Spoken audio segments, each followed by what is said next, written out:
Menarik dikupas dalam dialog hari ini.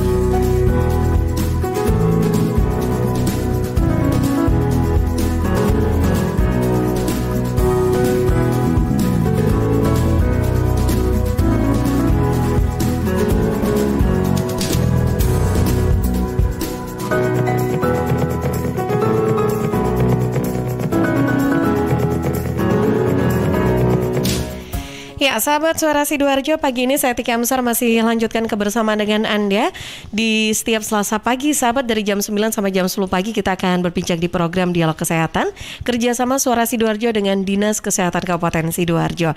Dan hari ini nanti kita akan membahas ya tentang mengetahui tekanan darah untuk menjaga kesehatan lebih baik. Ya, sahabat, ini memang dalam memperingati Hari Hipertensi Sedunia. Nanti kita akan bahas bersama dengan narasumber kita yang telah hadir di studio dari Puskesmas Sekardangan.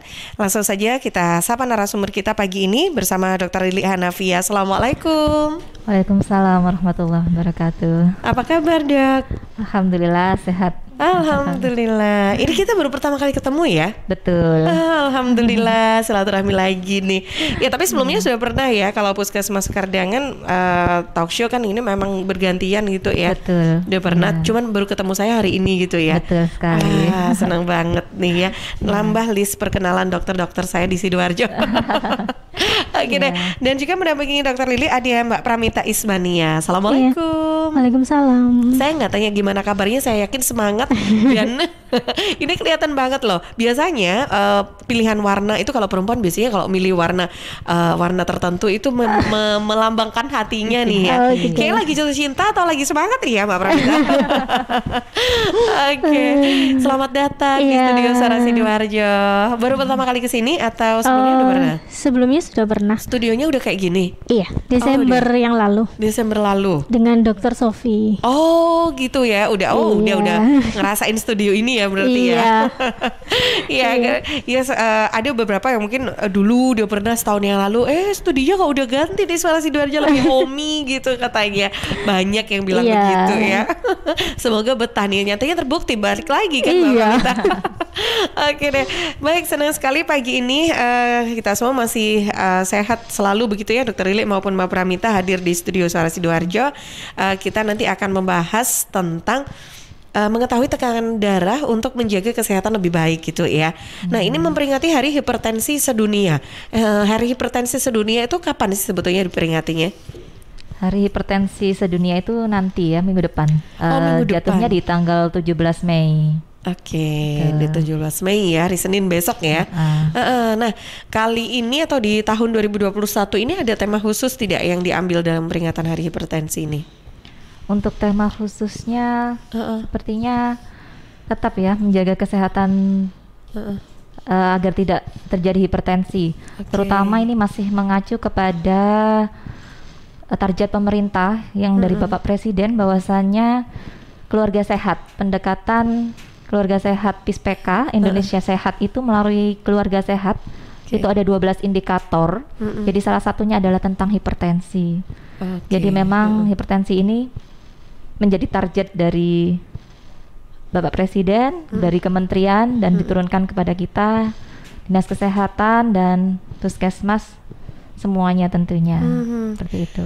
Baik, ini jadi membayangkan hipertensi gitu ya, kok sampai menjadi fokus juga secara nasional di Indonesia. Kalau di Sidoarjo sendiri, kabarnya seperti apa nih terkait dengan hipertensi sendiri?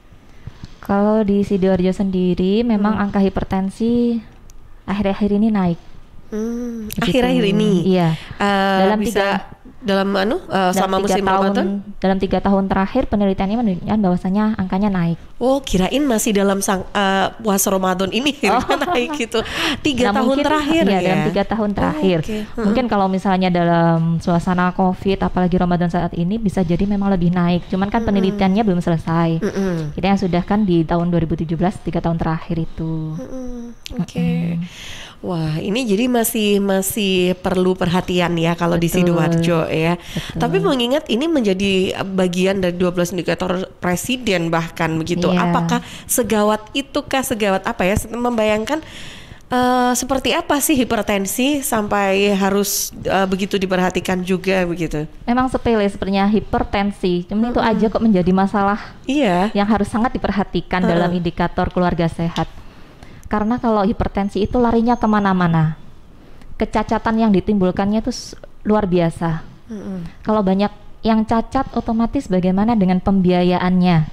Bagaimana dengan individunya sendiri, apakah mampu untuk bekerja? Nah, itulah menjadi indikator faktor ekonomi juga nantinya yang akan mempengaruhi. Makanya hipertensi ini menjadi yang salah satu dari 12 indikator itu yang disoroti.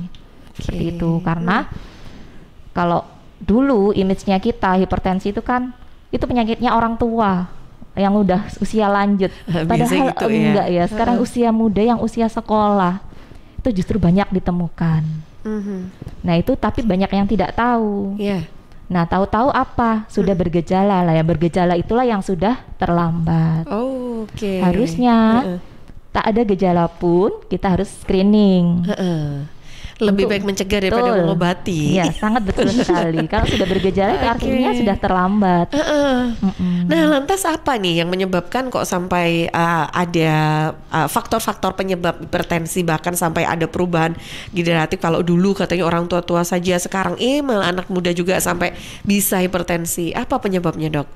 Kalau faktor penyebab, kita biasanya memang ada dua hal yang besar. Yang pertama adalah penyebab primer, yang satunya lagi adalah sekunder. Nah, untuk yang penyebab primer ini idiopatik, masih belum diketahui penyebab intinya apa.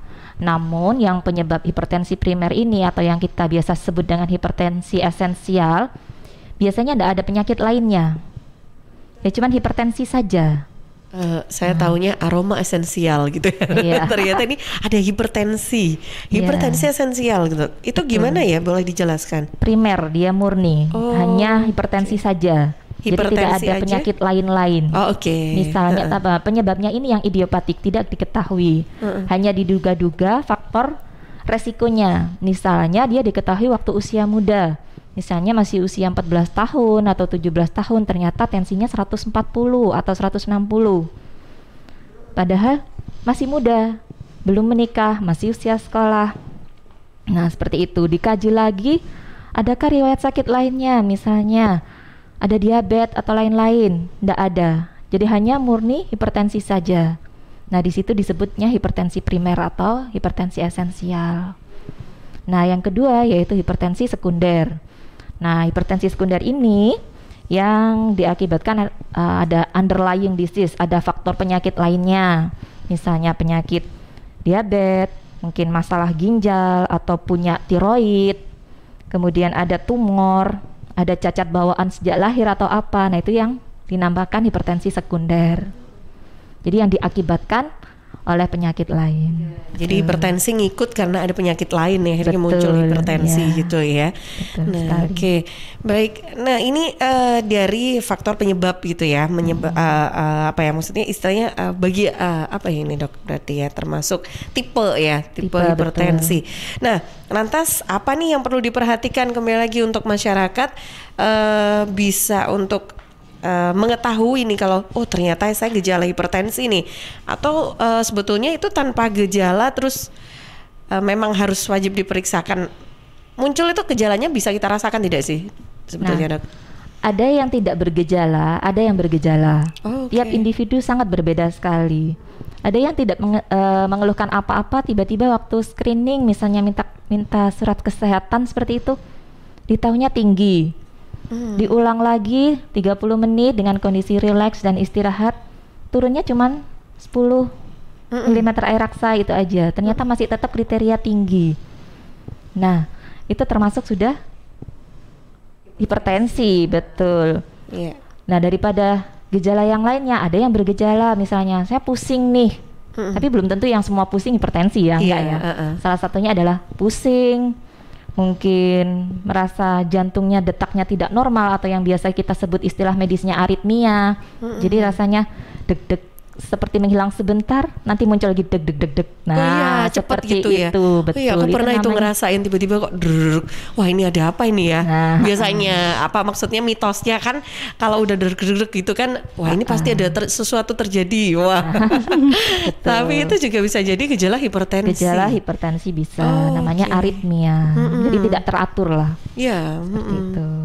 Ada lagi yang merasa kok agak nggak bisa digerakkan ya tangan sebelah kiri atau kaki kiri, atau rasa tebal kesemutan sebelah. Nah itu sudah bergejala. Ada yang tidak ada gejala sama sekali. Ada yang penglihatannya kok kabur ya, udah dipakaikan kacamata, kok masih tidak nyaman ya. Akhirnya ternyata sudah komplikasi retinopati hipertensi seperti itu. Makanya yang kalau sudah bergejala artinya ya lumayan terlambat lah kita. Kalau cuman pusing aja, pusing itu bisa ringan, bisa berat sebenarnya. Oke, baik. Jadi ini tipe, terus bagaimana gejala-gejalanya kita sudah tahu nih sahabat. Nah, berarti apa yang menyebabkan beberapa tipe atau kriteria dari hipertensi ini tadi bisa menyerang kita gitu, Dok? Apakah dari pola makan atau faktor lainnya gitu? Stres mungkin lagi nungguin THR nggak keluar-keluar gitu kali ya? bisa numpang lewat saja gitu ya. Oh iya benar-benar. Itu berarti kita sekarang masuk di bahasan faktor resiko hipertensi, faktor resikonya. Nah untuk faktor resiko sendiri itu bisa dibagi lagi menjadi dua. Faktor resiko yang bisa dirubah dan tidak bisa dirubah. Itu faktor resiko yang tidak bisa dirubah itu contohnya seperti usia. Kita mau merubah usia kita jadi muda lagi kan nggak bisa. Iya nggak bisa. Betul. Kemudian jenis kelamin. Satu lagi adalah genetik. Nah di mana sekarang kalau dari jenis kelamin lebih banyak adalah pria yang pengidap hipertensinya. Hipertensi, Namun ketika masuk usia lagi di usia 55 tahun, ketika wanita sudah masuk usia menopause, maka prevalensi pria dan wanita untuk menderita hipertensi itu sama. Saya nggak pakai nunggu 50 tahun ini. Sekarang pun juga kadang sedang. Ya termasuk hipertensi esensial tadi. Esensial ya. Kemudian yang bisa dirubah misalnya konsumsi makanan. Ya, konsumsi makanan yang tinggi garam, yang berlebihan bisa dikurangi agar tidak menimbulkan hipertensi di kemudian hari. Kemudian kelebihan berat badan atau obesitas itu juga berpengaruh. Kemudian harus konsumsi buah dan sayuran. Olahraga. Kurangi kafein. Banyak sebenarnya yang bisa dirubah. Semuanya saya ya, Dok ini. Gitu. Terasa banget enak ini. Gitu ya. Iya benar. Nggak pernah kesentuh buah dan sayuran. Olahraganya cuma olahraga mulut aja, siaran tiap hari kayak gini. Terus juga makanan yang banyak garam. Itu juga nggak boleh gitu ya. Betul. Kayak bisa menyebabkan hipertensi. Ada lagi mungkin, Dok? Ya kalau misalnya makanan yang mengandung garam itu karena natrium ya, garam itu kan natrium. Jadi konsumsi garam yang berlebihan meningkatkan jumlah natrium dalam tubuh. Nah itu nanti akan menyulitkan ginjal untuk membuang sisa cairan dalam tubuh, sehingga terjadi penumpukan cairan, bengkak-bengkak kakinya. Nah itu salah satu pertanda. Nah kemudian penumpukan cairan ini menyebabkan tekanan darah jadinya naik. Nah kalau sudah seperti itu ya memang sudah harus mengkonsumsi obat. Biasanya orang hamil ya kalau banyak garam kakinya jadi bengkak. Nah, kalau pada wanita hamil ada beberapa faktor resiko lainnya. Adanya tahanan ya, tahanan jadinya perutnya membesar, ada tahanan di daerah selangkangan karena ada tekanan dari bayi, aliran darah tidak lancar, akhirnya kakinya bengkak. Biasanya kalau ibu hamil dirilekskan aja, tiduran berbaring itu sudah hilang. Tapi kalau yang memang murni darah tinggi yang hipertensi yang akibat natrium berlebih tadi ya tetap bengkak meskipun tidur. Meskipun dipakai tidur istirahat tetap bengkak. Betul sekali. Oke, jadi ini treatmentnya masing-masing dulu ya, ngelihat dulu faktor-faktornya ya dok, harus pemeriksaan dong ya. Iya betul, konsultasikan dulu. Oke, sahabat silakan untuk Anda yang pagi ini juga ingin ikutan bergabung di program Dialog Kesehatan. Kali ini kita masih bersama dengan Dr. Lili Hanafia dan juga Mbak Pramita Ismania dari Puskesmas Sekardangan. Silakan Anda bisa telepon di 031 896 1514 atau WA di 0811 309 109 untuk WhatsApp. Yang lagi nonton di YouTube Live Suara Sidoarjo ataupun Facebook LPPL Suara Sidoarjo, silakan bisa manfaatkan kolom chat atau bisa inbox ya kalau di Facebook untuk pertanyaan ataupun sharing Anda. Kita jeda dulu sebentar untuk beberapa informasi yang akan lewat. Nanti kita akan kembali masih di program Dialog Kesehatan. Suara Sidoarjo, lembaga penyiaran publik lokal pemerintah Kabupaten Sidoarjo. Lihat nih Jeng, Cheers punya kemasan baru 230 ml. Wah, imut ya? Iya dong Jeng, bentuknya yang kecil dan seksi, gampang banget dibawa kemanapun dan kapanpun. Wah iya, bisa muat nih di tas tangan, taruh di kotak makan si adek, dan gampang juga ya dibawa pas jogging. Bener, dan di musim virus kayak gini kita juga harus rutin minum air putih Jeng. Cheers Alkaline ini punya kandungan pH yang tinggi sampai 8,5. Jadi daya tahan tubuh kita lebih terjaga dan melindungi kita dari virus sampai resiko kanker. Nah, buat konsumsi di rumah atau di kantor, ada kemasan galon juga Jeng, yang 20 liter. Untuk pemesanan area Surabaya, hubungi kami di telepon 0807 124 3377 atau WhatsApp ke 0877 77 24 3377. Bagi Anda yang ingin bergabung menjadi partner Cheers, bisa hubungi 031 84 95 888. Anda di rumah aja ya, biar kami yang ngantar. Cheers Alkaline Powered 230 ml, seksi, healthy, easy. Untuk wilayah Sidoarjo dan sekitarnya bisa menghubungi Depo Candi di 0821 4225 6646 0821 4225 6646.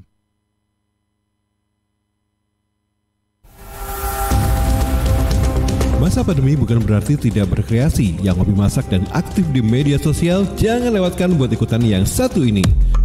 Berkreasi di bulan suci bareng Minamas Sarden. Olah, rekam, unggah. Olah, rekam, unggah.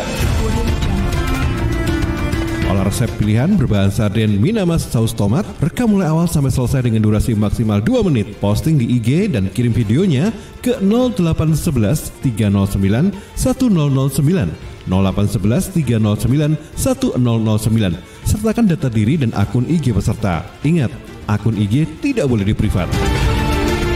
Jangan lupa tag ke 5 teman ke IG suarasidoarjo.fm dan IG Gema House of Sardines. Hashtag juga ke berkreasi dengan Gema. Pengiriman video terakhir tanggal 15 Mei 2021 dan di 20 Mei 2021 diumumkan 10 resep kreasi terbaik. 10 terbaik bisa bawa pulang uang tunai masing-masing 500.000, panci presto serbaguna, dan paket produk. Jadwal chef selegram bareng Minamas Sarden. Wah, habis makan, merokok dulu ah.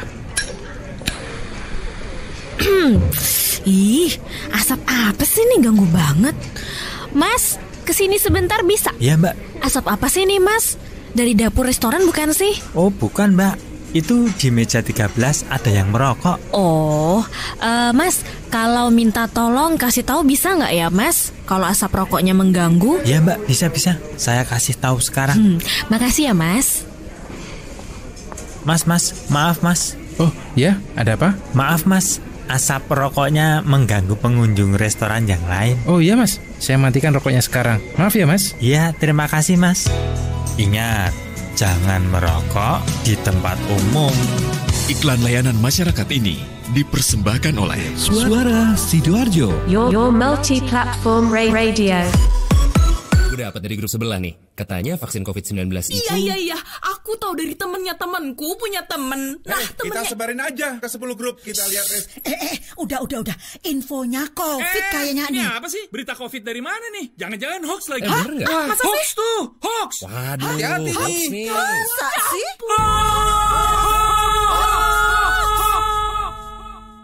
Selain virus yang mengancam, ada bahaya lain yang mengintai. yang memicu kebingungan, menghapus rasa percaya, membunuh optimisme, membangun rasa curiga. Ribuan hoax yang beredar menghambat penanggulangan pandemi. Stop hoax dari sekarang. Tahan, saring sebelum sebar. Kalau dapat informasi, tahan dahulu. Cek di www.hoax.infovaksin.id baru disebar.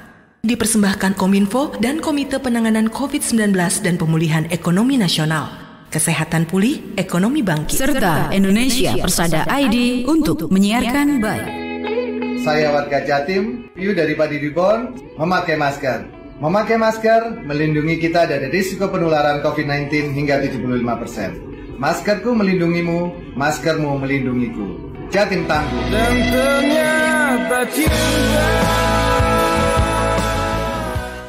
Rokok opo gitu, kok putihan? Ya rokok kok, ya murah, ya akeh. Rokok ilegal ki. Masa rokok ilegal iki? Joki. Lah awakmu kok roh nek iki rokok ilegal? Rokok ilegal iki gak nek pita cukene. Samen paling roe bandro kuwi lho. Rokoke kudu enek merek karo nama perusahaane sing terdaftar ndek bea cukai.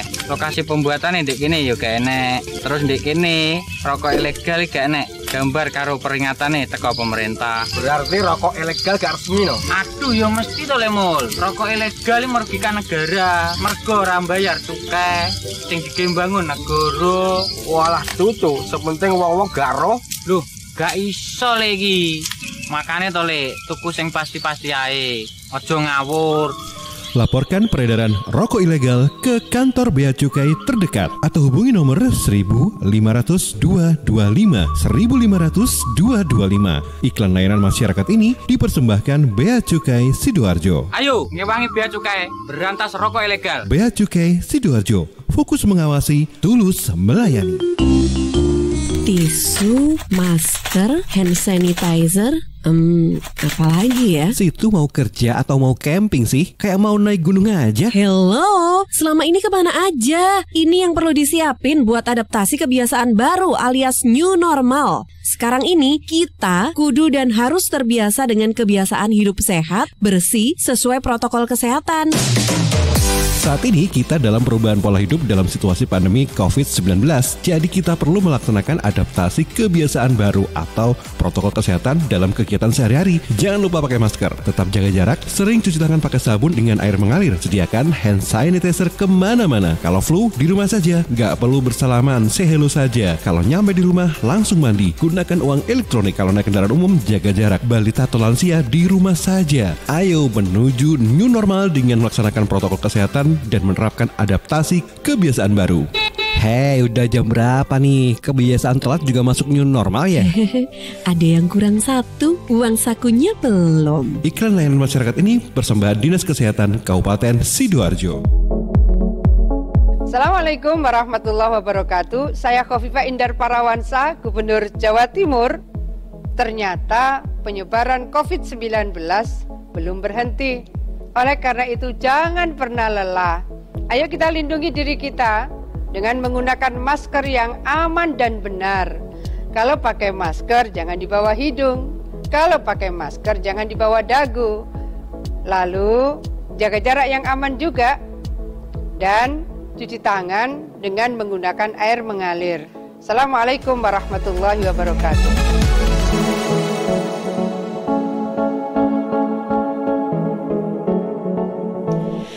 Sahabat, kalau Anda mau makan enak, murah, dan bisa bersedekah di bulan suci Ramadan, hanya di Kilimastik. Makan enak, sepaket mulai 25.000 saja. Kilimastik buka selama bulan puasa, sahabat ya, mulai tanggal 25 April sampai 12 Mei. Sampai 12 Mei 2021. Ini bukanya jam 12 siang sampai jam 10 malam. Info lengkapnya bisa hubungi di 0859 3224 4355. Jangan lupa ya follow juga Instagram di @kaki5stickandball dan Facebook kaki5stickandball. Kilimastik, stick and ball, Kilima bintang 5. Suara Sidoarjo, lembaga penyiaran publik lokal pemerintah Kabupaten Sidoarjo. Kembali di program Dialog Kesehatan masih bersama dengan Dr. Lili Anavia dan juga Mbak Pramita Ismania dari Puskesmas Sekardangan. Kita masih membahas ya terkait dengan hipertensi, bagaimana kita mengetahui tekanan darah untuk menjaga kesehatan lebih baik di peringatan Hari Hipertensi Sedunia. Sebelum dilanjutkan saya ke redaksi dulu, Erika.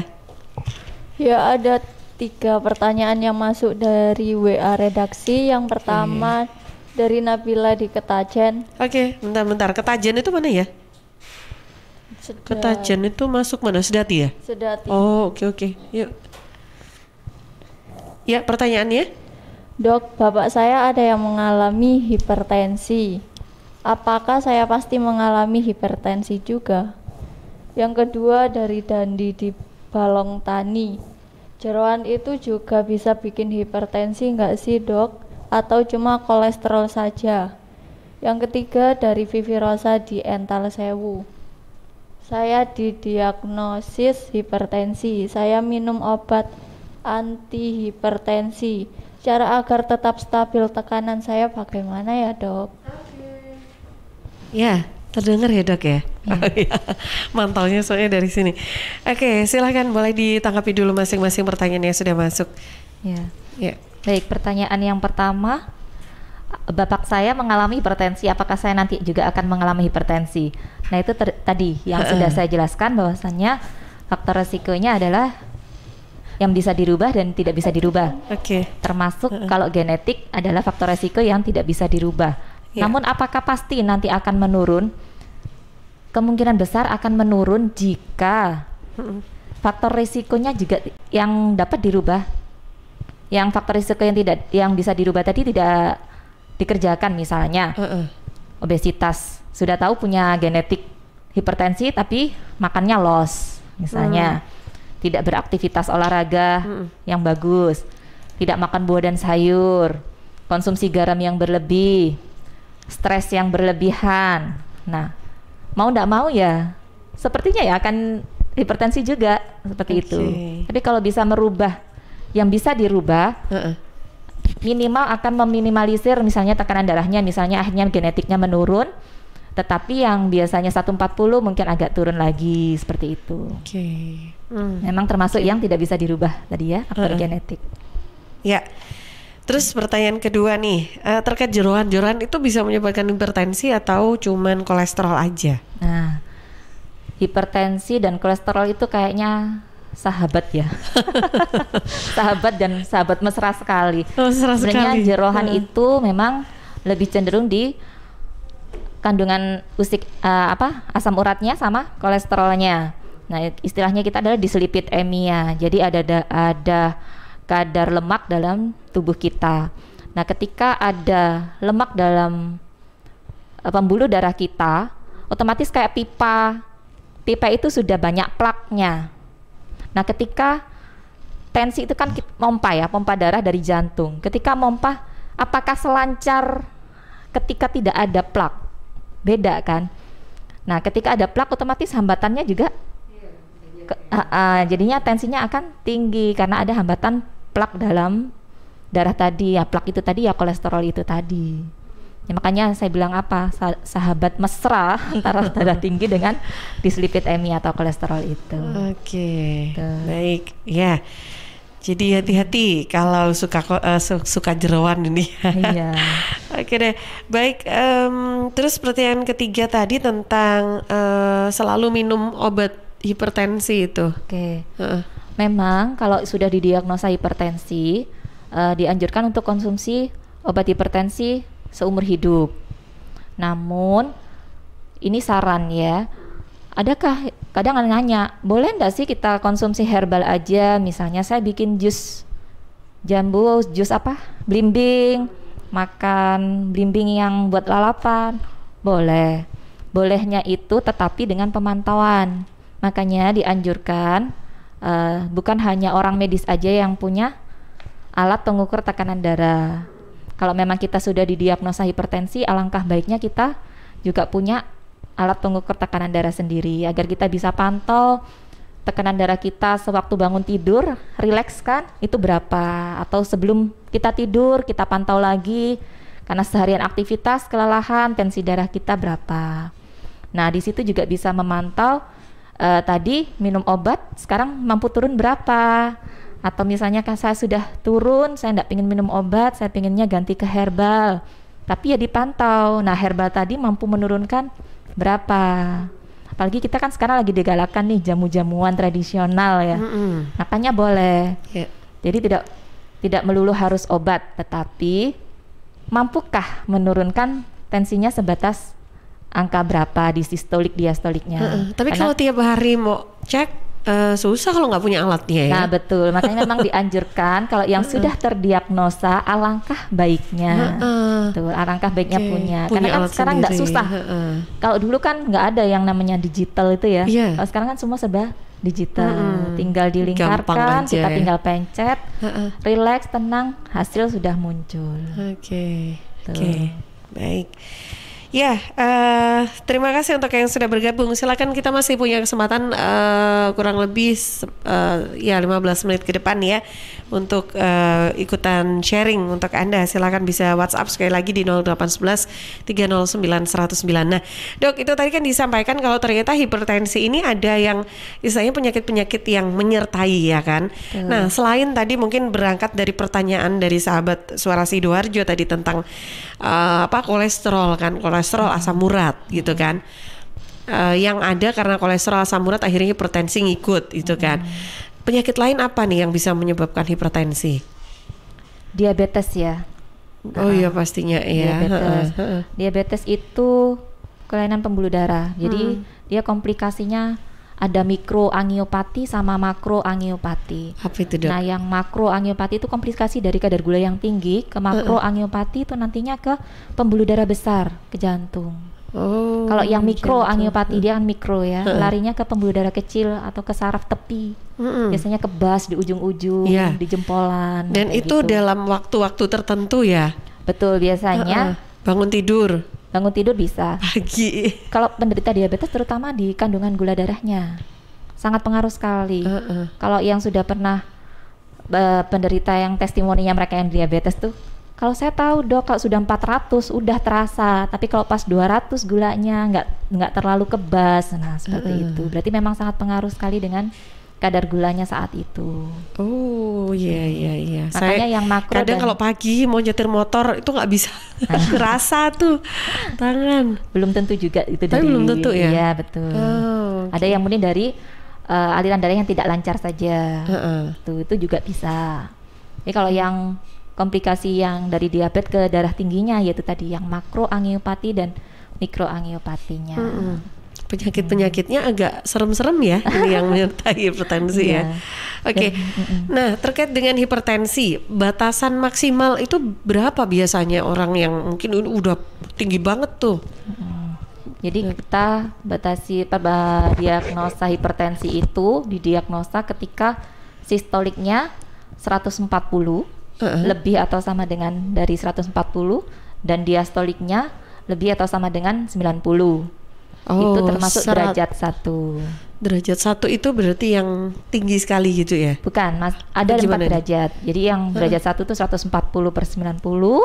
Kemudian yang hipertensi grade 2 itu di 160. Yang grade 3 di 180. Yang grade 4 lebih dari itu. Atau biasa kita sebut dengan hipertensi maligna yang membahayakan. Gitu. Apa tuh yang menjadi resiko ketika nantinya diagnosis dari hipertensi ini dibiarkan? Nah, kalau yang tidak bergejala, misalnya yang hipertensi esensial tadi ternyata dia 200. Nah, pembuluh darah kita itu kuat sampai tekanan berapa? Kan berbeda. Iya, setiap khawatirnya orangnya pecah. Pipa yang dipompa segitu kuatnya 200 tekanan, ada yang 220, tidak kuat, pecah. Akhirnya apa?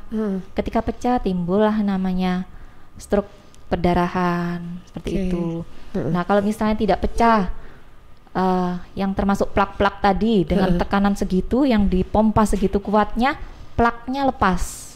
Plaknya lepas, nyumbat dia. Nyumbatnya terserah mau di mana.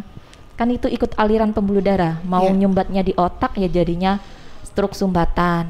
nyumbatnya mau di jantung, ya sudah serangan jantung. Serangan jantung, oke. Jadi kalau pengobatan hipertensi ini bisa ya dibarengi dengan pengobatan penyakit bawaan lainnya gitu ya? Betul, memang harus disertai kalau memang ada penyakit penyerta yang lainnya. Istilahnya yang penyebab itulah yang harus diobati. Oh, bukan berarti mengobati disembuhkan dulu penyakit bawaannya, baru hipertensinya bersamaan ya. Oke, ya berarti kembali lagi kepada pola hidup ya. Betul. Masyarakat ini yang perlu diperhatikan gitu ya. Ngobrol dengan Mbak Pramita dong, Mbak Pramita ini jadi apa yang harus kita lakukan? Mungkin tadi sekilas sudah disampaikan. Ada beberapa hal seperti olahraga, pola makan gitu kan. Lebih detailnya dong boleh disampaikan Mbak Pramita. Kalau sekarang ini kan di promosi kesehatan kan ada namanya gerakan masyarakat ya. Germas atau biasa disingkat dengan Germas. Nah itu kita itu sekarang lagi mendukung gerakan masyarakat itu. Salah satu contohnya ya pertama di screening, bisa di screening. Kalau di puskesmas sendiri untuk screeningnya di lapangan kita ada posyandu remaja untuk pada remaja. Saya bisa itu masuk ya. Sudah 36 masih masuk remaja.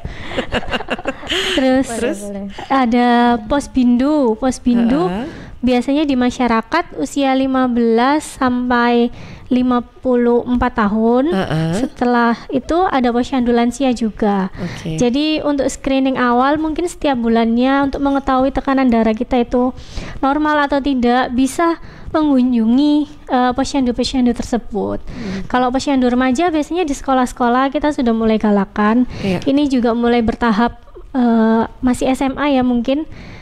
Di SMA itu sudah mulai ada posyandu remaja. Terus kalau di masyarakat sudah ada posbindu. Untuk waktunya biasanya kita bisa tanya ke kader masing-masing. Mereka pasti ada tahu. Terus ada juga yang namanya olahraga juga. Kita itu harus rutin olahraga, dan yang pasti untuk menjaga tetap sehat itu harus makan sayur dan buah ya. Karena sayur dan buah itu sekarang itu masyarakat jarang sekali. Lebih ke junk food biasanya sekarang itu, makanan siap saji. Praktis gitu ya. Apalagi kayak saya udah sibuk kerja gitu ya. Biasanya gitu ya. Sempatnya cuma masak nasi doang. Terus nanti pulang GoFood gitu biasanya. Kurang GoFood. Iya. Oke, sorry ya sebut merek sedikit. Terus gimana Mbak Pramita? Ya, yang jelas itu. Terus jangan lupa olahraganya juga, meskipun 15 menit setiap hari itu sangat berpengaruh kepada tubuh ya. Kadang kan kita jarang sekali karena kesibukan kita jadi lupa olahraga. Padahal kalau olahraga itu faktor 15 menit, misalkan nih jalan aja dari depan kantor ke belakang 15 menit terus gitu. Termasuk gak sih? Boleh ya? Boleh. Atau kalau jalan-jalan di mall itu masih termasuk olahraga nggak ya? Oh, betul sekali. Biasanya sampai berjam-jam kalau itu ya. Lebih dua menguntungkan, satu badan sehat, dua fresh ya. Tapi apakah berarti olahraga ini identik dengan harus mengeluarkan keringat atau ya ada gerakan saja gitu sebetulnya? Nggak harus mengeluarkan keringat sih sebenarnya. Ada aktivitas fisik gitu ya. Aktivitas fisiknya itu. Jadi nggak hanya duduk. Kadang kan kalau kita di kantor kan duduk dari pagi sampai sore ya, nggak melakukan kegiatan apapun yang lain. Mungkin 2 jam sekali atau 1 jam sekali, 15 menit kita berdiri, stretching sebentar, 5 menit setiap 1 jam itu juga mempengaruhi. Iya. Nggak harus yang wah ini harus kena panas matahari atau harus yang berkeringat gitu. Enggak ya. Itu yang memang lebih bagus. Itu sebetulnya lebih bagus sih ya. Cuma kan karena kesibukan ya. Sekarang ini banyak sekali orang sibuk. Terus semua aktivitas biasanya di dalam ruangan, apalagi dengan pandemi yang seperti ini ya. Kalau kembali fokus membahas tentang hipertensi, ada tidak makanan pada saat mungkin kita sudah didiagnosis nih hipertensi, masih pengobatan gitu, ada pantangan-pantangan yang perlu dilakukan nggak? Misalkan dalam konsumsi terutama makanan. Sementara masih dalam pengobatan nggak boleh makan ini dulu, buah yang ini boleh, buah yang ini nggak boleh gitu mungkin. Kalau untuk yang hipertensi ya itu tadi cenderung ke asupan garam ya. kurangi garam. Kalau bisa nggak usah, nggak. Kalau buah-buahan nggak ada deh kayaknya ya mengandung garam ya. Kalau buah-buahan, saya rasa insya Allah kecuali yang buah-buahan yang mengandung kolesterol tinggi, misalnya nangka, durian, alpukat, termasuk nggak ya alpukat? Nggak ya, nggak ya. Alpukat itu lemak bagus. Baik.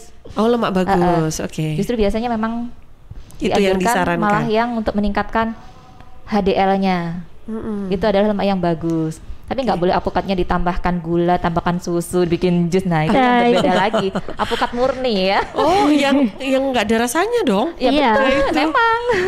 Nah, kalau ditambahkan gula, tambahkan susu, itu yang berbeda enak. lagi ceritanya. Oke.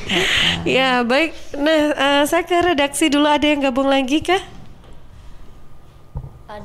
Ada satu pertanyaan yang masuk dari Avandi Diwaru. Oke. Saya sedang menderita tensi tinggi. Saya dikasih dokter obat dan saya baru saja meminum 1 butir tadi. Sebentar.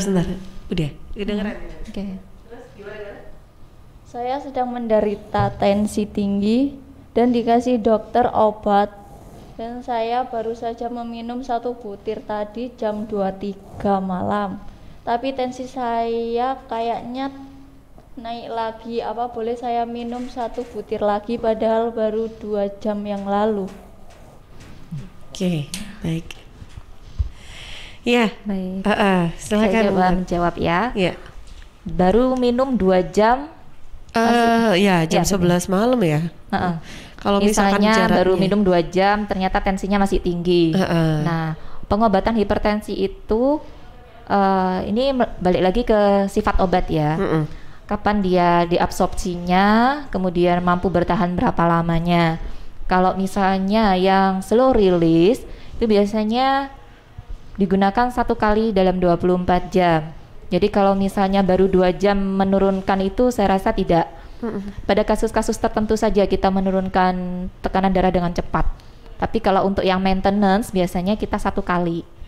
Jadi kalau baru 2 jam saya rasa memang belum turun, tapi di situ pasti ada penurunan yang signifikan, misalnya turun 5 mm air aksa atau 10 mm air aksa. Pasti ada penurunan.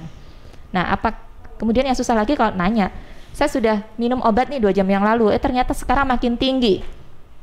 Dikaji lagi, apakah habis beraktivitas? Apakah ada stresor di situ? Nah, biasanya dengan aktivitas yang berlebih kemudian ada stresor emosional memang naik. Nah, jadi apakah saya harus mengkonsumsi lagi? Tidak. Relax dulu, karena ada jeda untuk minum obat ulang itu memang sudah diatur sama dokternya ya. Karena tidak mungkin dari kita sendiri tinggi minum, nggak tinggi nggak minum, nggak bisa seperti itu karena kita maintenance-nya diatur sama dokter. Jadi kalau misalnya 2 jam baru minum ternyata masih tetap tinggi, biasanya turun ya. Tapi kalau misalnya masih tetap tinggi, relax dulu, ambil posisi relax, istirahat dulu, insya Allah nanti turun. Nah, makanya kalau lebih enaknya punya alat sendiri. Jadi nanti setiap 8 jam lah istilahnya. Naik lagi nggak sih tensi saya? Nah, makanya dokter biasanya menyarankan kontrol lagi 1 hari sebelum obat habis. Nah, dokter itu sebenarnya menilai apa? Menilai mampu turun seberapa sih obatnya tadi. Kalau ternyata belum mampu turun, biasanya dokter akan mengkombinasikan atau menaikkan jumlah dosis. Nah, kalau ternyata mampu turun dan bagus atau mungkin di bawah nilai 140, dokter akan memberikan dosis yang lebih rendah lagi. Nah, itu sebenarnya bukan patokan kita sendiri. Aku 2 jam udah minum nih, tapi tambah naik, aku minum lagi ya. Nah, ketika dia sudah rileks, nah turunnya nanti akan makin turun. Nah, jadi memang sudah di maintenance pemberian resepnya seperti apa. Gitu. Jangan sampai kekurangan dan sampai atau terlalu tinggi gitu. Betul. Ya. Oke. Baik, Dok, ini tidak terasa sudah di sesi akhir untuk perbincangan kita dari Promkes nih Mbak Pramita. Apa yang ingin disampaikan? Ada pesan penting apa nih sekali lagi yang mungkin ada program khusus juga dari Puskesmas Sekardangan? Silakan. Kalau untuk program khusus di Dinas Kesehatan ya gerakan masyarakat itu aja ya yang perlu ditingkatkan lagi karena memang untuk saat ini masyarakat banyak yang mengabaikan itu semua. Kadang kalau screening itu mereka juga mengabaikan karena merasa kondisinya baik-baik saja, jadi tidak perlu untuk dilakukan pemeriksaan setiap bulan. Padahal kan meskipun kalau kita tidak ada gejala, setiap bulan itu harus tetap dipantau. Itu saja mungkin. Oke. Baik. Ya, silakan untuk Dokter ya. Silakan Dok untuk closing remarks-nya. Jadi intinya siapapun kita lebih bagus untuk selalu kontrol tekanan darah. Baik kita saat ini kondisi kita sehat, apalagi yang sudah sakit. Jadi tidak perlu sombong bahwasanya saya lo sehat, saya nggak ada riwayat genetik, pola hidup saya bagus. Nah, siapa tahu Anda stres. Nah, stresor itu juga meningkatkan tensi. Jadi alangkah baiknya lebih bagus ada atau tidak ada keluhan, kalau kita bisa setiap bulan untuk cek tensi, kita cek tensi kita, seperti itu. Karena kedepannya kita juga menurunkan angka kecacatan yang ditimbulkan dari hipertensi. Karena lebih bagus mencegah daripada mengobati. Seperti itu. Semoga semua sehat selalu. Amin ya rabbal alamin. Ya, makanya ya sahabat, kalau kemarin juga kita dalam satu hari semalam tepatnya menerima kabar duka langsung 2 artis ya yang pelawak komedian Sapri yang meninggal karena ginjal yang katanya juga komplikasi ke penyakit lainnya. Dan juga ada Nia Zulkarnain. Nah, kalau era-era saya mungkin masih kenal Nia Zulkarnain ini. Ya, saya juga tahu. Tahu ya. Soalnya tadi saya tanya ke anak-anak gak ada yang tahu di redaksi. Nah, itu juga aduh ya, sekali lagi kita berdoa mudah-mudahan selalu diberi kesehatan apalagi di tengah pandemi COVID seperti ini ya. Oke, baik, terima kasih banyak Dr. Lili juga Mbak Pramita. Semoga apa yang kita diskusikan hari ini bermanfaat, bisa menjadi istilahnya memang ini adalah dalam peringatan Hari Hipertensi Sedunia hari Senin besok, tapi menjadi pegangan untuk semua warga masyarakat Sidoarjo yang kira-kira nanti biasanya kalau Lebaran ini menu-menunya banyak akan hadir menu-menu godaan. Ada soto ketupat lontong sayur dan lain sebagainya. Aduh, udah dibayangin dulu. Sekarang ini ya hati-hati, tetap jangan lupa jaga kesehatan dan pola makan. Sampai jumpa lagi Dokter Lili dan juga Mbak Pramita. Mumpung ketemu juga mengucapkan selamat Hari Raya Idul Fitri. Mohon maaf lahir dan batin. Assalamualaikum. Waalaikumsalam warahmatullahi wabarakatuh.